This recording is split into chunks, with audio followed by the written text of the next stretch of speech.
Hello friends, welcome to the cool Vedas. That's Vedas cool. Today's story is from Sambhava Parva in Adi Parva. In the last video we had seen how Ganga Devi had narrated the story of why Vasishta Maharshi had cursed the Ashtavasus. We also saw how Ganga Devi told Shantanu about the reason why their eighth son Gangadatta would have to live on earth for a long time. Seeing this, Ganga Devi, along with her son, had disappeared right in front of Shantanu's eyes. Now let's see when, where, and how Shantanu will be reunited with his son. So, after many years after the incident when Ganga Devi, along with their son, had disappeared right in front of Shantanu's eyes, Shantanu one day was pursuing a deer that he struck while hunting in the bank of river Ganga. And as he was pursuing this deer, he saw a very strange sight. He saw that the otherwise full Ganga river was flowing shallow in a particular place. Now observing this, Shantanu was very surprised. He looked at the strange phenomena happening right in front of him. He was thinking as to why this thing was happening when the river was flowing full everywhere, but only in a certain place it was shallow. Then he saw a youth, a well built, handsome youth who looked just like another Indra. It was this young boy who, with a celestial weapon, had checked the flow of the river. Now, beholding this extraordinary feat of river Ganga, this king, this great mighty king, Shantanu, stood there very much surprised. The king, however, did not recognize this youth. He did not recognize his own son, his long lost son, as he had just seen the son, his newborn child, for a few moments after birth. Soon the boy saw the mighty king, and unlike his father, the son recognized his father. But without disclosing his identity to his father, the boy, with his celestial power, created an illusion and disappeared in his very sight. Now, looking at this, Shantanu wondered, and for a moment he thought, is this boy my son? Is this boy my long lost son from Ganga? Soon Shantanu addressed River Ganga and said, show me that child, Ganga. Show me the child who just disappeared into you. Show me him. Hearing Shantanu ask her thus, Ganga Devi, assuming a beautiful form and holding her son in her right arm, appeared in front of Shantanu. And she addressed Shantanu thus, O great king, this is our son.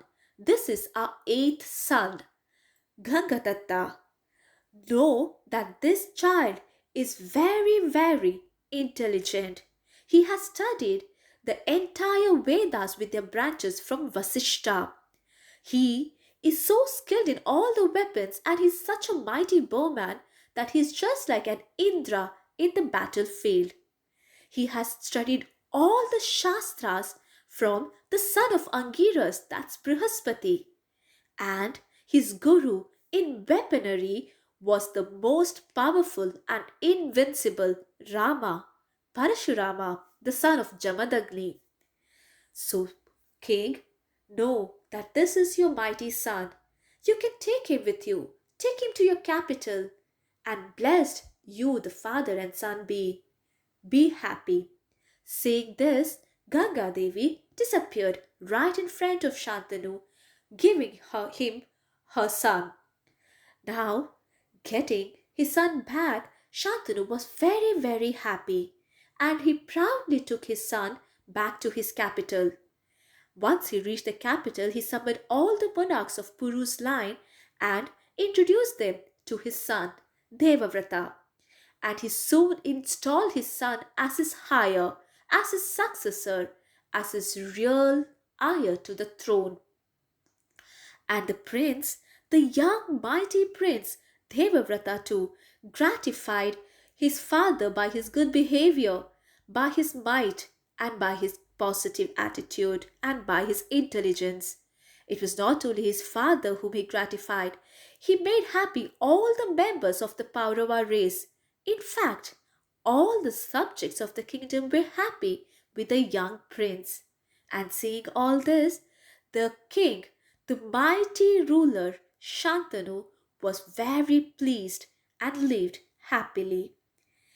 4 years had passed since this incident of Shantanu getting back his son Devavrata when one day Shantanu was out in the woods on the bank of Yamuna.